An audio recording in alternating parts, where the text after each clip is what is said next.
calculating pH and pOH, remember that P anything is the negative log of whatever anything you're taking, okay? So here pH would be the negative log of H plus, and pOH equals negative log of your concentration of OH minus. All right, so there's a couple ways to do this. Note, this is the acid. This is a strong acid, so it's going to dissociate. So that means our concentration of H plus is the same as our concentration of acid. So our pH is just going to be the negative log of this. So let's do that. Negative log 0.52, 0.28. On pH, I usually do 2 decimal places. That's a personal preference. Okay. Now, what we can also do is we can use kW to get our concentration of OH minus. If you want to do that, that's fine. I'll work the next one out that way. But this time, remember that where concentration of H plus times OH minus always multiplies together to be kW. On the log scale, that translates to pH plus pOH always equals 14, no exceptions. So makes things easy. I would rather do subtraction than division. So pOH is going to be 14 minus my pH, 0.28. So on my calculator, I just do minus the answer, and when I round to 2 decimal places, it works out. Okay, so doing this next one. Now, polyprotic acids, even though there's 2 H's, they only come off one at a time. So sulfuric acid is a strong acid for its first ionization. So our concentration of H plus is going to be the same as the molarity. And now somebody might say, okay, well, I want to go ahead and find my concentration of OH minus. This is just another way you can get there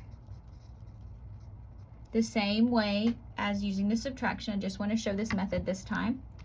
1 times 10 to the negative 14 divided by 8, 10 to the negative 6. So here we got OH 1.25 times 10 to the negative 9. Okay, so now here we've done our concentrations first. So now all we need to do to get our P scales is just take the negative log of those.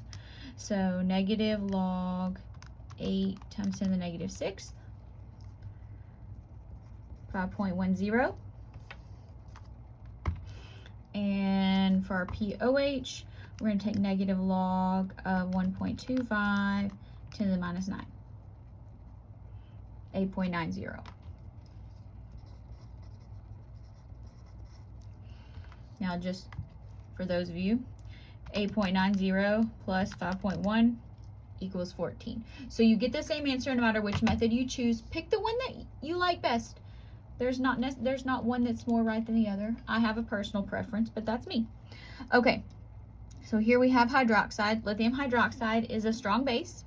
So our concentration of OH is equal to our molarity.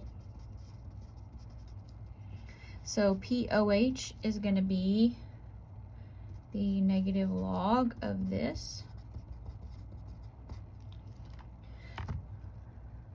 Negative log 6.2, 10 to the minus 2. Oh, you can't see that because of the glare. 1.21.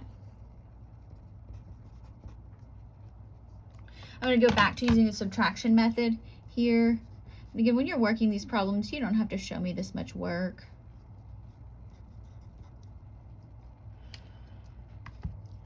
$14 minus, so 12.79.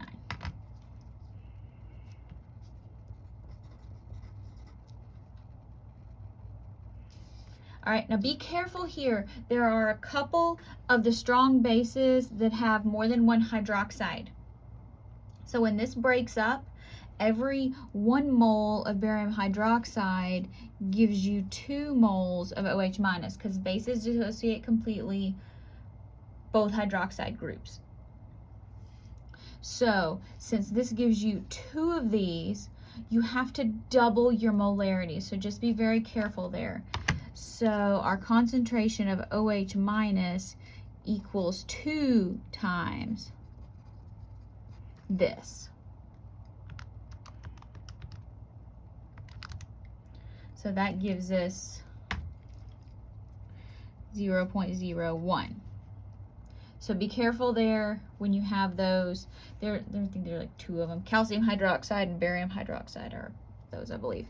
All right, so POH is going to be negative log 0.01. You probably don't even need a calculator.